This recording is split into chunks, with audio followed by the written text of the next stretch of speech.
जय हिंद दोस्तों। जैसे कि आपको पता है हमने एक हिमाचल की सीरीज शुरू की है और उसमें हमने लाहौल स्पीति डिस्ट्रिक्ट को कवर अप कर लिया है, सुकेत रियासत को कवर अप कर लिया है और अब हम कर रहे हैं मंडी रियासत को कर रहे हैं और उसमें भी पार्ट 5 हमने कर लिए हुए हैं। आज हम पार्ट 6 को कर लेंगे।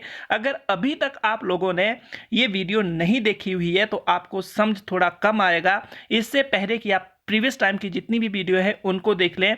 उससे क्या होगा, सारी वीडियो आपस में क्या है, इंटरलिंक करती है। साथ में एक बात बताना चाहता हूं मैं आपको कि अभी तक आपने अगर इन वीडियो को नहीं देखा हुआ है तो आप यूट्यूब में जाकर सर्च कर सकते हैं बिहारी क्वेस्ट नाम डालकर। उससे क्या होगा, आपको सारी की सारी वीडियो देखने को मिल जाएगी। और साथ में अगर आप चैनल पर सर्च नहीं करते हैं तो जो लिंक है वो डिस्क्रिप्शन में दिया होता है, वहां से आप लिंक के थ्रू सीधे यूट्यूब पर पहुंच सकते हैं और सारी की सारी वीडियो देख सकते हैं। और इस वीडियो क्यों देखनी है आपको, तो जितने भी हिमाचल प्रदेश के एग्जाम होते हैं वहां पर ये हेल्प करती है, क्योंकि आप सभी लोगों को पता है कि हिमाचल का जो रेशो रहता है 30 और 33% के बीच में देखने को मिलता है।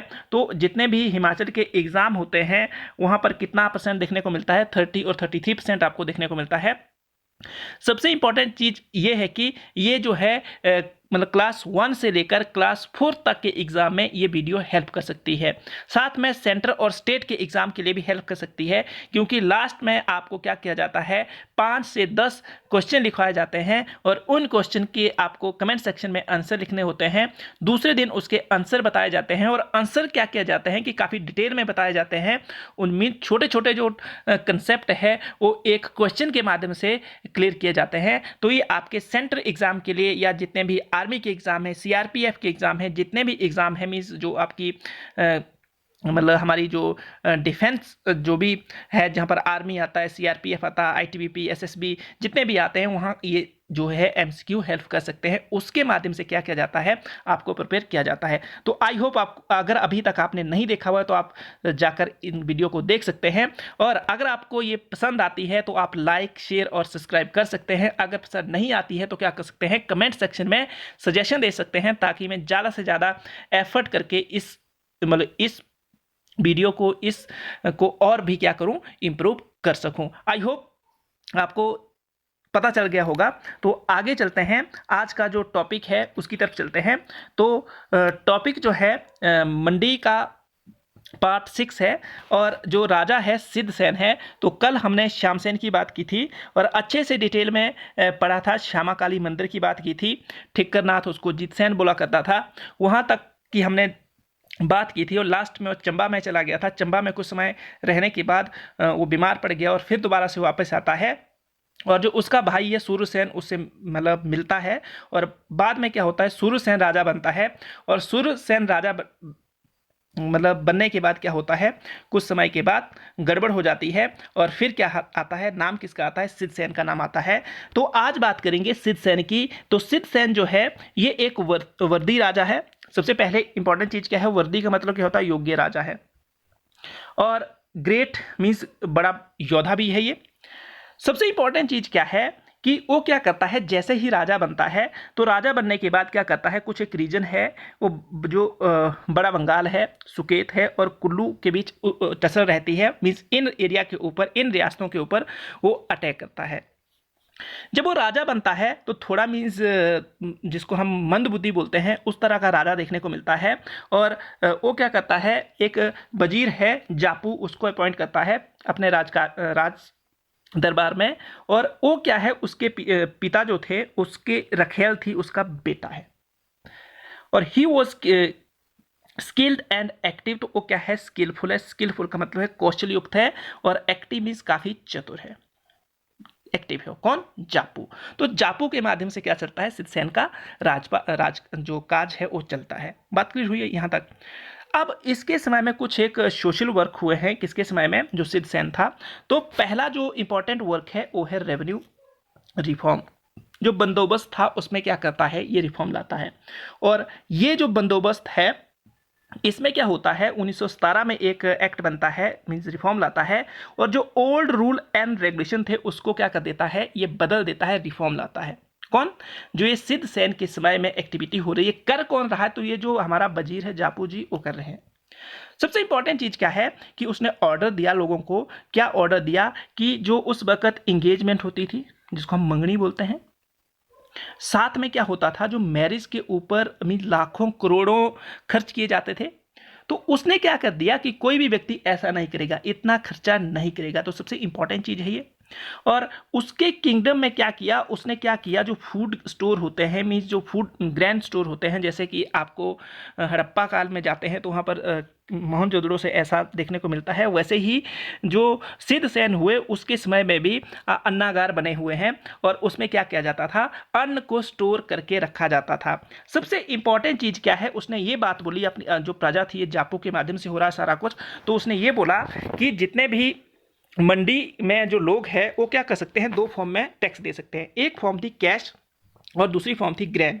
तो कैश और ग्रेन की फॉर्म में दिए जा सकते थे। नेक्स्ट वन क्या थी कि जो सिद्धसेन के समय में दो तरह के कॉइन्स आते हैं, एक तो था तांबे का, दूसरा था चांदी का। तो तांबा और चांदी, पर पीतल का नहीं था, याद रखना। तो ये सिक्के क्या चले, किसके समय में चले ये सिक्के चले आपके जो सिद्धसेन थे उनके समय में चले। और इसने क्या किया, जो जागीरदारी सिस्टम होती थी, जागीरदारी सिस्टम क्या होती थी दोस्तों, कि जो आपका मीन्स लैंड होती थी वो एक ही व्यक्ति के पास होती थी और उसको उसने खत्म कर दिया। बोलने का मतलब है उसने क्या किया, लैंड का डिस्ट्रीब्यूशन किया। और इससे क्या हुआ, ये जो रिफॉर्म लाए तो जो मंडी की इकोनॉमी थी, मंडी रियासत की, वो क्या हुई, स्ट्रांग हो गई। नेक्स्ट वन रिफॉर्म था, उसने आर्मी में क्या किया, रिफॉर्म किया। उसने एक सेनापति था उसका बीर सिंह, या बीरू भाई बोल सकते हैं आप, बीरू भाई। तो बीर सिंह क्या होते हैं, सेनापति बनते हैं। सेनापति बनने के बाद क्या होता है कि वो पहला स्टेप क्या करता है, जो ये सेनापति बनने के बाद वो क्या करता है, आर्मी को यूनाइट करता है। और आर्मी को यूनाइट करने के साथ ही साथ क्या करता है, जो उस वक्त की उसकी पॉलिटिक्स थी, पॉलिटिकल जो सिचुएशन थी, इकोनॉमिकल सिचुएशन थी, आर्मी की जो सिचुएशन थी, मीन्स हर एक चीज पर क्या करता है, ध्यान देता। कौन, जापू। याद रखिए दोस्तों, इस सिद्धसेन का कोई भी इसमें माइंड नहीं है, कोई भी उसका रोल नहीं है। रोल किसका है, ये जापू ये सारे के सारे रिफॉर्म कर रहा है। तो आपको यहां से इंपॉर्टेंट चीज क्या है, क्या क्या क्वेश्चन यहां से बनते हैं, सिद्धसेन के समय में उसका वजीर कौन था, या जापू किसके राज दरबार में वजीर था, एक क्वेश्चन। दूसरा, ये जो बीरू भाई थे जिसको बीर सिंह बोलते थे, बीरू सिंह जो बोलते थे, ये किसके सेनापति थे, तो ये सिद्धसेन के सेनापति थे। तो आई होप आपको ये पता चल गया होगा। अगर आप कोई मैन लिख रहे हैं हिमाचल प्रदेश का, तो वहाँ पर राजा के बारे में उसके जो सोशल वर्क होते हैं, कई बार पूछते हैं सिद्धसेन के समय में किए गए कोई 3 काम बताओ। तो ये जो उसने आर्मी में सुधार किया, आर्मी के सुधार के साथ साथ उसने जो आपके अन्नागार की बात की हुई है, अन्नागार के साथ साथ ही उसने क्या किया, जो इकोनॉमिक, पॉलिटिकल, आर्थिक जो आर्थिक और साथ में राजनीतिक और साथ में सैनिक जो व्यवस्था थी उसको क्या किया था, सुधारा था। तो आप इसे अच्छे से याद रख सकते हैं। आई होप आपको समझ आ गया होगा। तो आगे चलते हैं। तो सिद्धसेन और साथ में मंडी का जो सिद्धसेन रूल एंड मंडी, तो मंडी की क्या सिचुएशन रहती है। अब बीरू भाई जब बन जाते हैं सेनापति, तो क्या होता है कि नाचन और जो हटली है और जो दलेल है उसके ऊपर अटैक करते हैं। तो नाचन मैंने बताया था वहाँ राणाओं का शासन होता था, पर श्यामसेन के समय में ये अंत हो गया था। और जो नाचन का राणा था वो ब्राह्मण की पत्नी को भगा कर ले गया था। ये हम पीछे बात कर चुके हैं, अगर आपने नहीं देखी है प्रीवियस टाइम की वीडियो तो वहाँ पर देख सकते हैं। और इसने क्या किया, जो ये बीरू भाई ने इस अटैक किया और सारे के सारे एरिया जो थे अपने अधीन कर लिए। इससे पहले क्या होता है, it was the earlier part of Suket. तो ये जो इंपॉर्टेंट चीज है, ये नाचन, हटली और जो दलेल एरिया था, ये पहले किसका पार्ट हुआ करता था, ये पहले पार्ट हुआ करता था आपका, मुझे कलर चूज करने तो दोस्तों, ये पहले पार्ट किसका हुआ करता था, ये पहले पार्ट हुआ करता था सुकेत का। इसके बाद क्या होता है, ये कुछ बड़ा ही आ गया, एक मिनट दोस्तों।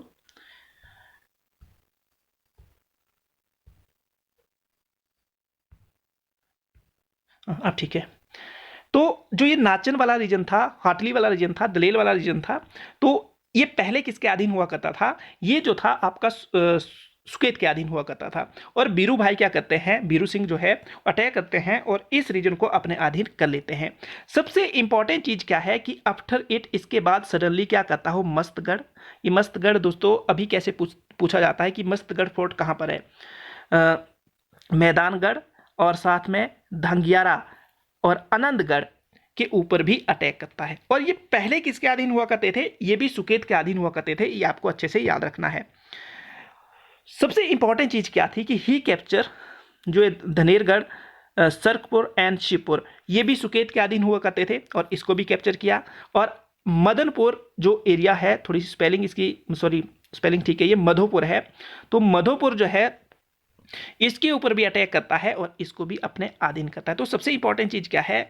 ये मस्तगढ़, मैदानगढ़, आनंदगढ़, मधोपुर और सरकारपुर, शिवपुर, ये कहाँ पर स्थित है अभी वर्तमान में? तो ये मंडी में देखने को मिलते हैं। आगे है सिद्ध सेन क्या करता है, कुछ एक जो आपके बड़ा बंगाल के रीजन है उसको ऑक्युपाई करता है। और उस वक्त जो है बड़ा बंगाल, दोस्तों मैं थोड़ा सा यहाँ पर बड़ा बंगाल की जियोग्राफिकल लोकेशन के बारे में बताना चाहता हूँ। पुराने समय में बड़ा बंगाल एक रियासत हुआ करती थी, पर वर्तमान में ये एक क्षेत्र है और ये जो आपका कांगड़ा और कुल्लू है उसके बीच में देखने को मिलता है।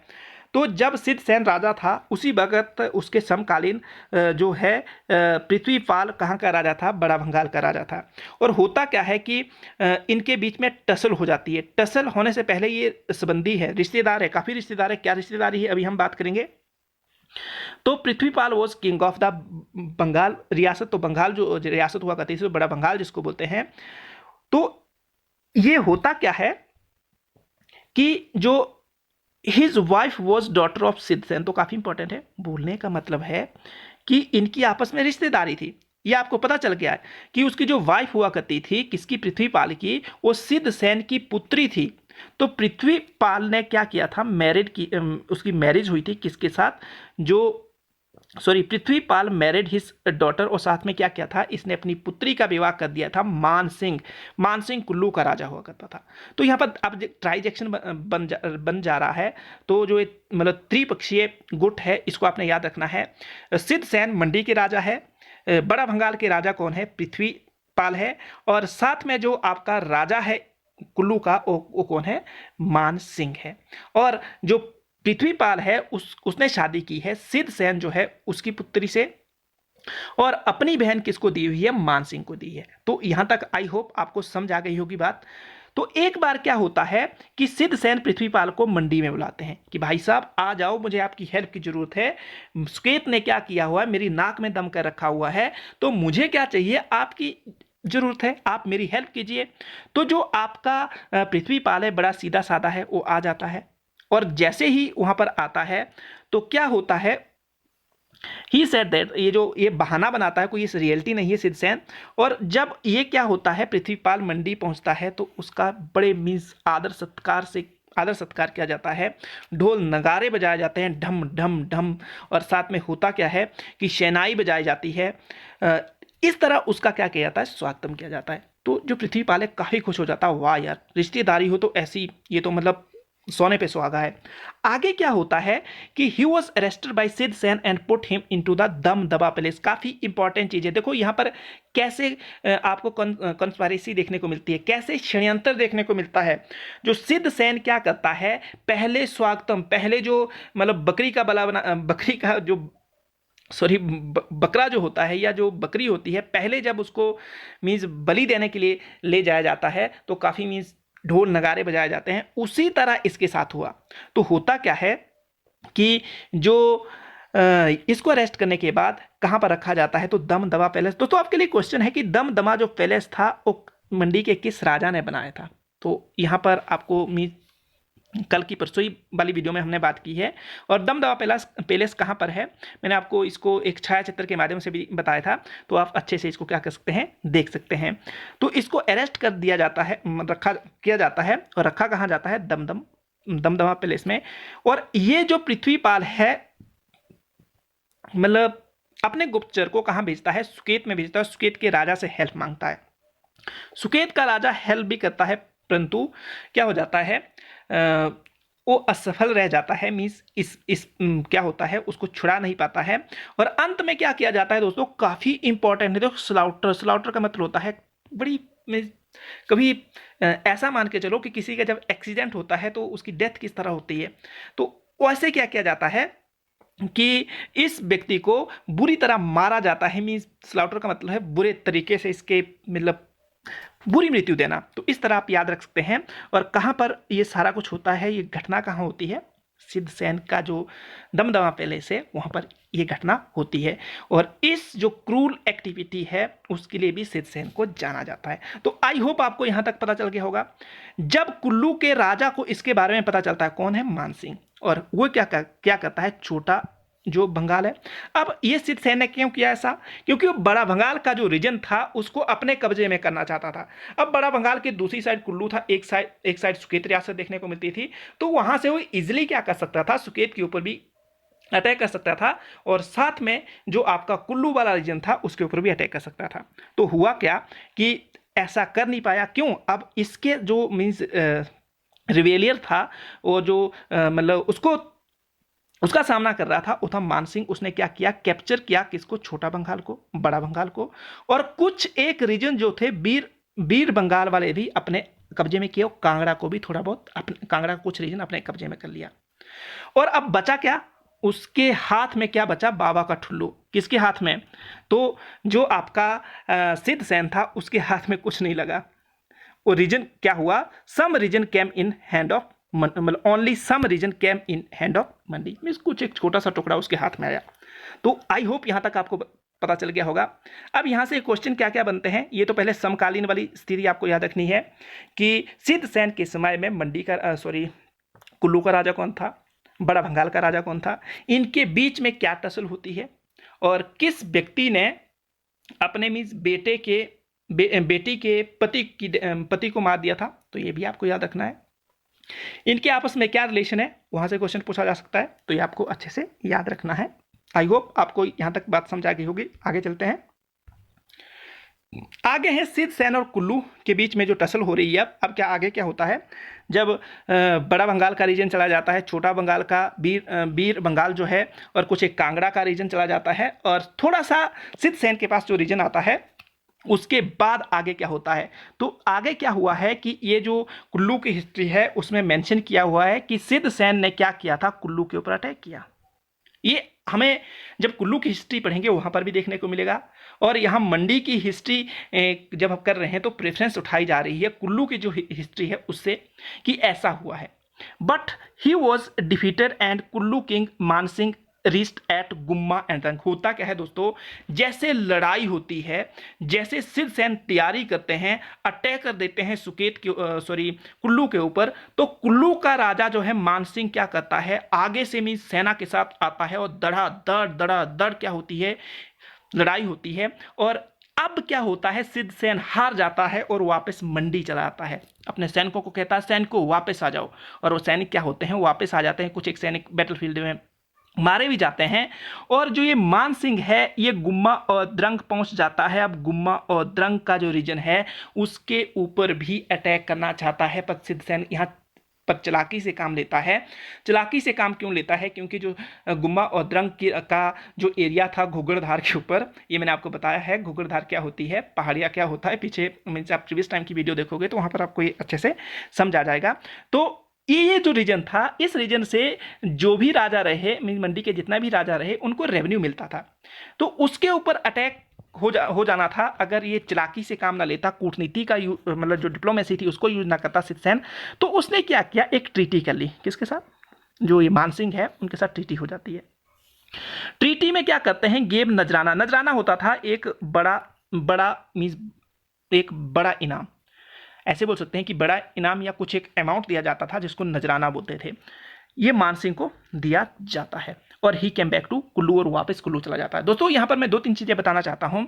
ये किस में लिखा हुआ है, ये है कुल्लू की हिस्ट्री में। पर मंडी की हिस्ट्री में जो मनमोहन सिंह जी है, जिन्होंने क्या बोलते हैं हिस्ट्री ऑफ मंडी स्टेट लिखी हुई है, वो बोलते हैं ऐसा नहीं हुआ था। जो बीरू सिंह कमांडर थे या सेनापति थे सिद्धसेन के, उसने मान सिंह को क्या किया था, वापस किया था। तो यहाँ पर इतिहासकारों में मतभेद है। अब कन्फ्लिक्ट बिटवीन द हिस्टोरियन है यहाँ पर। कहाँ पर, जो ये 2 स्टेटमेंट है, एक तो आप कुल्लू की हिस्ट्री देखेंगे तो अलग सा है। अगर आप मंडी की हिस्ट्री में जो मनमोहन सिंह जी ने किताब लिखी हुई है उसको पढ़ोगे तो वहाँ पर कुछ और विवरण दिया हुआ है। आई होप आपको यहाँ तक ये बात समझ आ गई होगी। इट इज सेड दैट, तो होता क्या है आगे, क्या आगे वाला जो सबसे इंपॉर्टेंट पोर्शन है वो पोर्शन है कि 1701 में क्या होता है। सिद्धसेन के समय की बात है। गुरु गोविंद सिंह कुल्लू जाते हैं। और कुल्लू क्यों जाते हैं? क्योंकि उस वक्त औरंगजेब की गतिविधियां जो थी वो हिंदुओं के प्रति काफ़ी ज़्यादा क्रूर हो गई थी। उसने क्या किया था, हिंदुओं के ढेर सारे मंदिरों को गिरा दिया था। जो आपका क्या बोलते हैं जजिया कर था उसको दोबारा से लगा दिया था। और जजिया कर के बारे में हम मुगल एरा में पढ़ेंगे, पर यहाँ पर आपको इतना याद रखना है जो गैर मुसलमान होते थे उनके ऊपर ये लगाया जाता था। तीर्थ कर को उसने दोबारा से लगा दिया था, जो अकबर ने क्या किया था उसको हटा दिया था। तो यहाँ पर क्या होता है, ये सारी की सारी गतिविधियां आपको देखने को मिलती है। तो कुल्लू में जब गुरु गोविंद सिंह जाते हैं, अब यहाँ पर भी तीन चीजें याद रखनी है। एक तो सिद्धसेन को याद रखना है, दूसरा आपको औरंगजेब को याद रखना है, तीसरा क्या रखना है कि कुल्लू का राजा कौन था? मान सिंह था। जब आपके गुरु गोविंद सिंह जी कहाँ पहुंचते हैं, जो मतलब कुल्लू में पहुंचते हैं, तो कुल्लू के राजा क्या करते हैं कि उनका आदर सत्कार करते हैं। पर उन्हें आदर सत्कार ही नहीं चाहिए, उन्हें जितने भी हिली एरिया थे उनसे औरंगजेब की जो गतिविधियां हो रही थी उसके अगेंस्ट क्या करना था, एक विद्रोह करना था, मीन्स उनको रोकना था। तो वो हेल्प मांगते हैं किससे? जो आपके राजा है कुल्लू के मान सिंह, उससे बोलते हैं आप हेल्प कीजिए। तो वो हेल्प नहीं करता है, वो क्या करता है, जो आपका मीन्स आपका गुरु गोविंद सिंह जी है उनको क्या कर लेता है, वो अरेस्ट कर लेता है और लंबे समय तक वहाँ रहते हैं। पर सडनली क्या करते हैं, वो क्या करते हैं, वहां से भाग निकलते हैं और पहुंचते हैं मंडी में सिद्धसेन क्या करते हैं, ढोल धमाका सारा कुछ टनाटन देखने को मिलता है। और होता क्या है यहाँ पर कि ढोल धमाके के साथ उनका स्वागत किया जाता है, नंगारे बजाए जाते हैं और गुरु गोविंद सिंह मंडी में आते हैं। मंडी के जो राजा सिद्धसेन है वो गुरु गोविंद सिंह की सहायता देते हैं, मीन्स उनकी सहायता करते हैं कि ठीक है मैं क्या करूंगा, औरंगजेब के विरुद्ध जो ये हिंदू के जो विरुद्ध अभियान चलाया हुआ है उसको खत्म करने के लिए मैं आपकी सहायता करूंगा। तो गुरु गोविंद सिंह क्या करते हैं, एक वचन देते हैं। और वचन क्या है, मंडी को जब लूटेंगे आसमानी गोले छूटेंगे। तो ये उनके वर्ड है, किसके? गुरु गोविंद सिंह के वर्ड है। और गुरु गोविंद सिंह सिखों के 10वें गुरु है, इसके बारे में डिटेल में बाद में पढ़ेंगे, अभी इतना ही याद रखिए। और इसके बाद क्या होता है कि जब महाराजा रणजीत सिंह जो सिखों के मीज राजा है, जब अटैक करते हैं, वो हिमाचल प्रदेश की जो हिली रियासतें हैं, कांगड़ा उनके कब्जे के अधीन रहता है कुछ समय तक।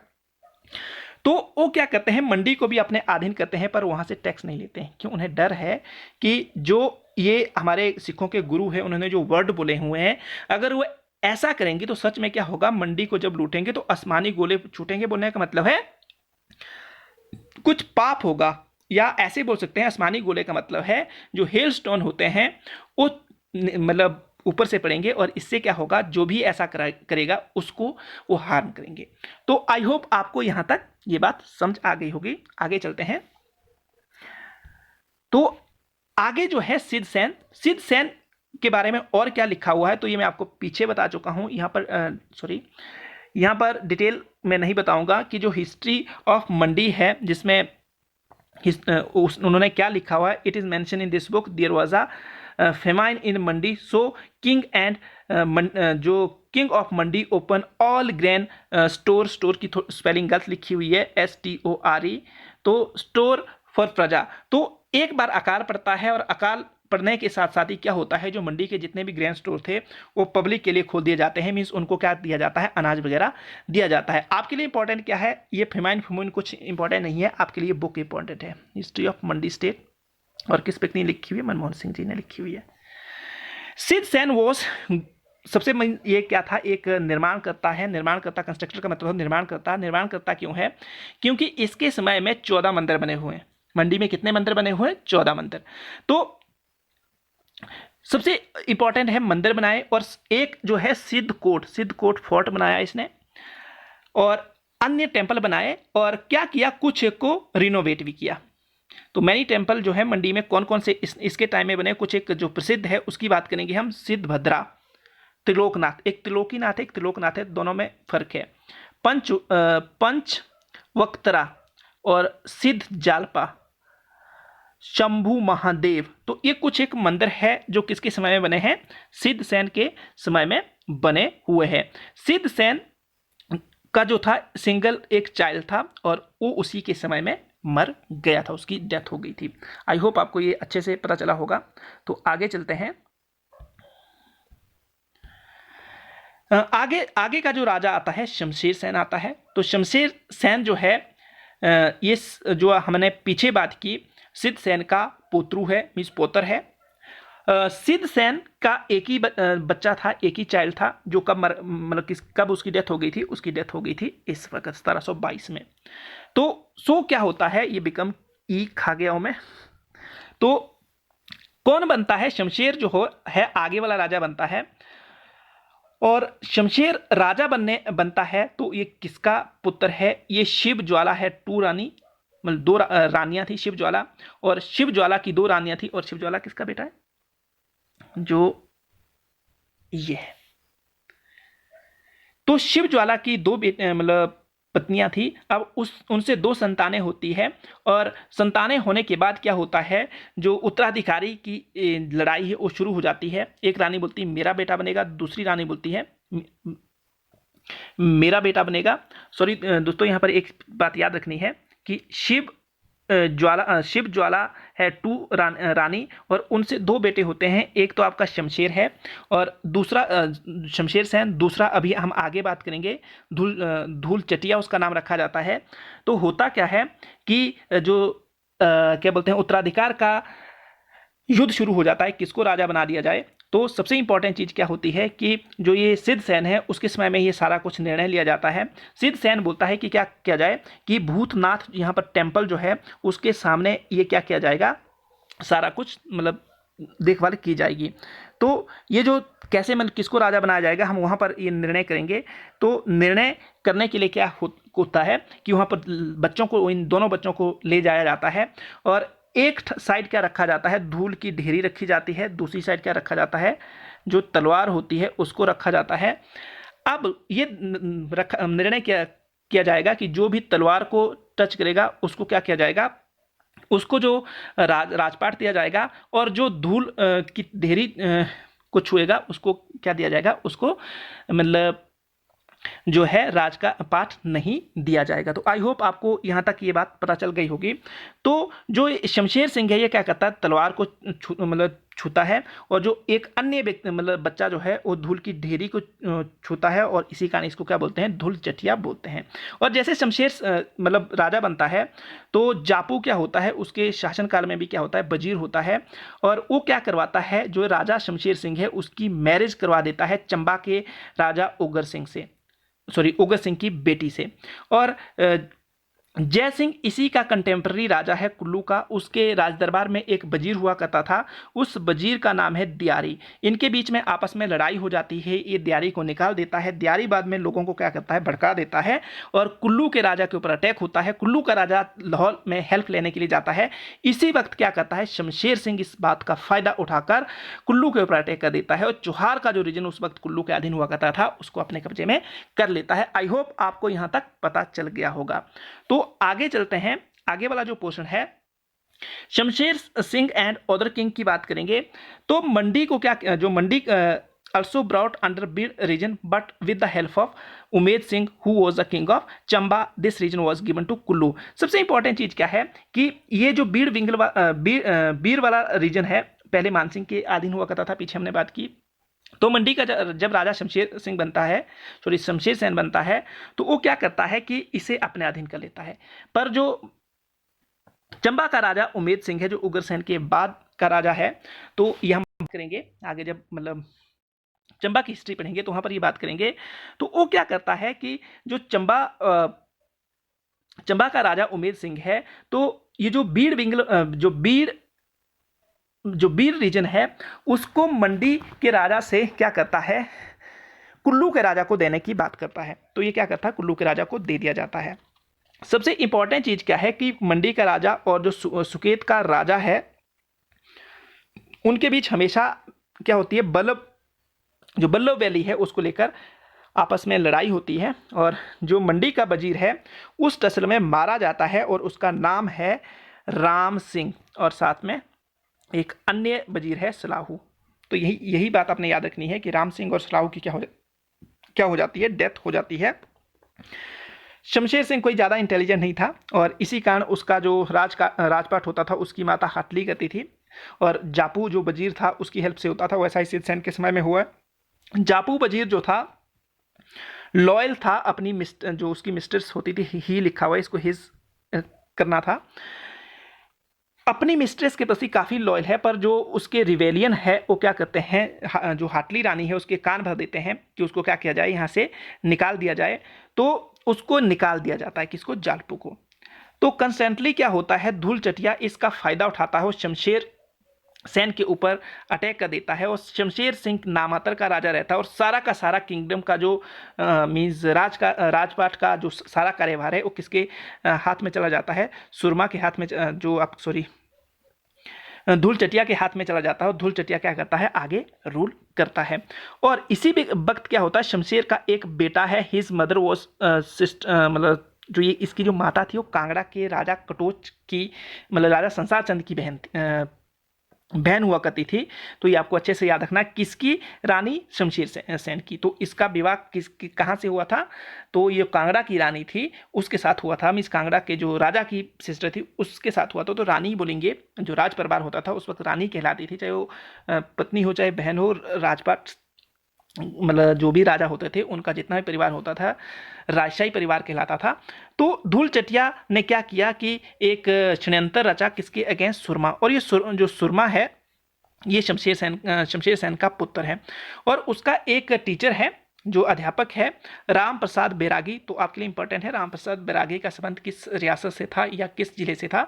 तो ये जो है आपका राम प्रसाद बैरागी जो है आपका राम प्रसाद बैरागी इंपॉर्टेंट है। क्योंकि इंपॉर्टेंट जो क्यों है, ये जो आपका मतलब शिक्षक है और ये और साथ में उसकी माँ, जो दोनों मिलकर क्या करते हैं कि सुरमा को कहाँ भेज देते हैं, सुकेत भेज देते हैं। पर बीच में क्या होता है, जो शमशेर सेन है उस सुकेत के ऊपर भी कब्जा कर लेते, मतलब कब्जा अटैक करता है। तो वहाँ से वो बिलासपुर चला जाता है, बिलासपुर से वो कांगड़ा में चला जाता है। कांगड़ा के बाद क्या होता है, कुछ समय वो कहाँ पर रहता है, जो नदौन में रहता है और अपने मीन्स नाना के घर, ऐसे नाना नहीं मामा के घर, तो वहाँ पर रहता है। तो अब इंपॉर्टेंट चीज़ क्या है, जालपा टेम्पल। जालपा टेम्पल कहाँ पर है दोस्तों, ये मैंने आपको बता दिया, सिद्ध सेन के समय में बना हुआ है। कुछ इस तरह देखने को मिलता है, काफ़ी ब्यूटीफुल प्लेस है। अगर आप घूमे नहीं हो तो यहाँ पर जा सकते हैं। ये पंच वक्त्रा जो टेम्पल है ऐसा देखने को मिलता है, शिखर शैली में बना हुआ है। अच्छे से देख सकते हैं कितना ब्यूटीफुल प्लेस है। और ये आर्ट एंड कल्चर का एक अच्छा सा नमूना है। जब अगर कोई आर्ट और कल्चर से रिलेटेड हिमाचल प्रदेश के बारे में कुछ आंसर लिखने के लिए आता है तो आप जो ये पंचवक्त्रा टेम्पल है, हमारे सिद्ध सेन जो राजा हुए उसके समय में बना हुआ है, इसका आप छायाचित्र यहाँ पर देख सकते हैं। आई होप आपको अच्छे से पता चल गया होगा। तो आगे चलते हैं, आगे वाला जो पोर्शन है वो कौन सा है, ये बड़ा बंगाल रीजन इस तरह को देखने को मिलता है। ये काफ़ी ब्यूटीफुल प्लेस है, आप देख सकते हैं कि कितना ब्यूटीफुल प्लेस है, कितनी मीन्स नेचर की ब्यूटी है। इससे हमें एक मीन्स सुकून सा मिल जाता है। अगर आपने विजिट नहीं किया तो इस रीजन में आप विजिट कर सकते हैं। आई होप आपको पता चल गया होगा बड़ा बंगाल वाला रीजन कहाँ पर था, क्योंकि मैं पीछे आपको ये बता चुका हूँ। तो यस्टरडे के कुछ एक क्वेश्चन है और उसके आंसर दूंगा मैं। तो व्हाट इज विस्ता प्रोग्राम। दोस्तों विस्ता प्रोग्राम क्या है कि जो हमारी पुराने समय में मतलब पुराना जो संसद भवन था और राष्ट्रपति भवन था उसको क्या करना है, रेनोवेट करना है। और दिसंबर 2020 में ये जो पीएम मोदी है उन्होंने इसका उद्घाटन भी किया है। और इसके लिए मीन्स मुझे अमाउंट पता नहीं है, पर काफ़ी एक भारी अमाउंट इसके लिए एलोकेट किया हुआ है। तो आगे जो है नेक्स्ट वन है, where is largest floating solar energy project. दोस्तों ये मध्य प्रदेश में नर्मदा में अंकेश्वर जो डैम है नर्मदा नदी के ऊपर, वहाँ पर बना हुआ है। ये 600 मेगावाट है और ये पूरे वर्ल्ड का सबसे बड़ा है। तो ये आपको अच्छे से याद रखना है कहाँ पर बना है, ये हमारे भारत में बना हुआ है और कहाँ पर बना हुआ है आपको अच्छे से बता दिया। आगे मैं पिक्चर के माध्यम से भी आपको बताऊंगा। व्हेन इज सेलिब्रेटेड प्रवासी भारतीय डे। दिवस या डे जिसको बोलते हैं, प्रवासी दिवस कब मनाया जाता है? तो प्रवासी दिवस जो होता है 9 जनवरी को मनाया जाता है। क्यों? क्योंकि 9 जैन को क्या हुए थे 1915 में गांधी जी जब वापस आए तो उसके बाद क्या क्या था, जो हमारी इंडियन गवर्नमेंट थी उसने ऐसा निर्णय लिया था। आगे नेक्स्ट वन क्वेश्चन है, when is the celebrated national youth day? तो दोस्तों ये जो 12 जैन होता है, जो हमारे स्वामी विवेकानंद है, उनकी जो याद में, उनकी जो मतलब बर्थ एनिवर्सरी है उसकी याद में ये मनाया जाता है। Where is a Lutyens garden located? तो ये दोस्तों दिल्ली में है। On which day army day is celebrated? तो आर्मी डे जो होता है आपका 15 जनवरी को मनाया जाता है। और 15 जनवरी को क्यों मनाया जाता है? क्योंकि उसी दिन जो था 15 जनवरी, जो 15 जैन 1949 का दिन था, उसी दिन जो KM करियप्पा थे हमारे भारत के जो आर्मी चीफ बने थे। और उससे पहले क्या होते थे, जो बुचर थे, ब्रिटिशर चीफ हुआ करते थे, वो अंतिम आर्मी चीफ थे। उसके बाद जो है KM करियप्पा बने, और KM करियप्पा क्या थे, भारत के पहले आर्मी चीफ थे। तो उसके उस उपलक्ष्य में क्या किया जाता है, ये डे मनाया जाता है। आई होप आपको अच्छे से पता चल गया होगा। तो आगे चलते हैं, इनके जो चित्र है उसको देखते हैं। उससे क्या होगा, आपको लंबे समय तक ये चीज़ें याद रहेगी। दोस्तों विस्ता प्रोजेक्ट इस तरह का बनने वाला है। ऐसा मीन्स अब हमारा जो राष्ट्रपति भवन, संसद भवन, इस तरह कुछ देखने को मिलेगा। मीन्स ऐसा करके ये बनेगा। तो काफ़ी प्यारी सी पिक्चर है, पर इसके ऊपर बहुत सारा अमाउंट खर्च किया जा रहा है।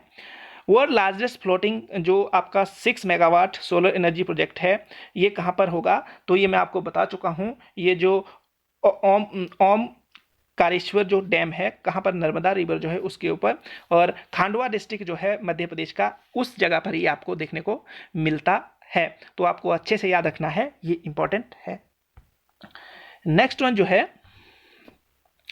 ये नेशनल यूथ डे का मनाया जाता है, 12 जनवरी को मनाया जाता है। ये स्वामी विवेकानंद की पिक्चर है, कितनी प्यारी सी पिक्चर है। और यहाँ पर एक कोट किया हुआ है। इस कोट को मतलब अगर आप इंप्लीमेंट करते हैं अपनी लाइफ में, तो आप एक सक्सेसफुल पर्सन बन सकते हैं। एक अच्छे चरित्र का निर्माण हजारों बार ठोकर खाने के बाद ही होता है।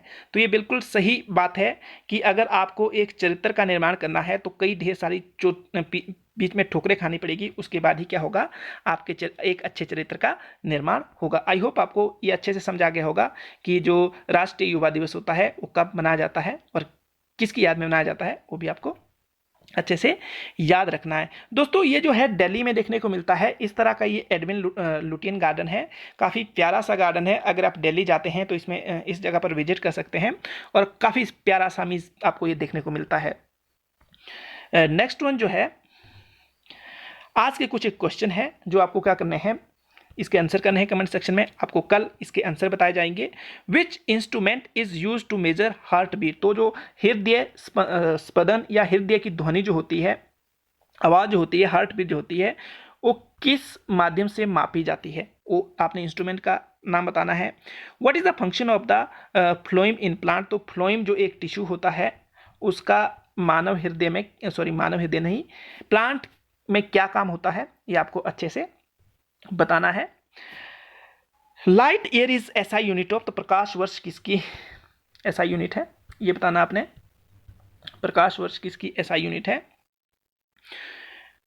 व्हेन नौजवान भारत सभा वॉज इस्टेब्लिश? तो नौजवान भारत सभा कब बनी? भारत सभा कब बनी, ये आपको बताना है। आई होप आपको ये सारी बातें पता चल गई होगी।